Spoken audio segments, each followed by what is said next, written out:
Good morning students. आज हम science में फर्स्ट चैप्टर हमारे आसपास के पदार्थ में द्रव्य या पदार्थ की अवस्था परिवर्तन में प्रयुक्त होने वाले पदों का अध्ययन करेंगे।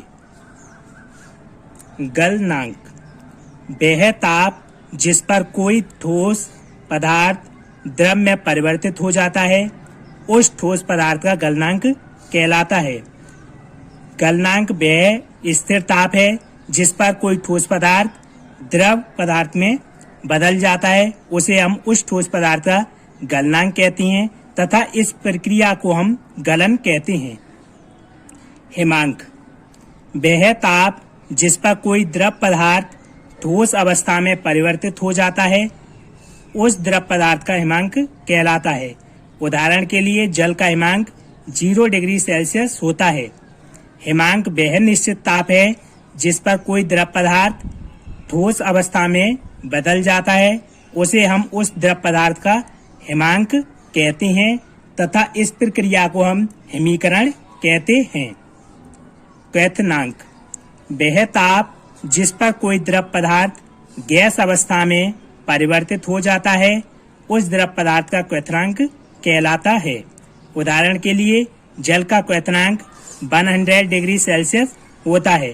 क्वथनांक वह निश्चित ताप है जिस पर कोई द्रव पदार्थ गैस अवस्था में बदल जाता है, उस द्रव पदार्थ का क्वथनांक कहलाता है तथा इस प्रक्रिया को हम क्वथन कहते हैं।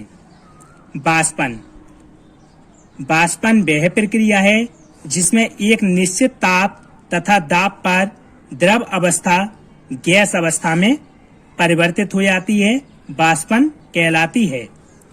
ऊर्ध्वपातन, कुछ ठोस ऐसे भी होती हैं जो गर्म करने पर बिना द्रव अवस्था में परिवर्तित हुए सीधे ही वाष्प में परिवर्तित हो जाती हैं तथा ठंडा करने पर पुनः ठोस अवस्था में परिवर्तित हो जाती हैं।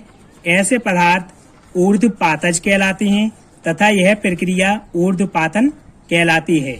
उदाहरण के लिए कपूर, अमोनियम क्लोराइड, ठोस आयोडीन आदि। कुछ ठोस ऐसे भी होती हैं जिन्हें गर्म करने पर वो बिना द्रव अवस्था में बदले सीधे ही वाष्प अवस्था में बदल जाती हैं तथा ठंडा करने पर वो फिर से ठोस अवस्था में आ जाती हैं। ऐसे पदार्थों को हम ऊर्ध्वपातज कहते हैं तथा इस प्रक्रिया को हम ऊर्ध्वपातन कहते हैं। संघनन, गैस या वाष्प के द्रव में परिवर्तित होने की क्रिया को संघनन कहते हैं।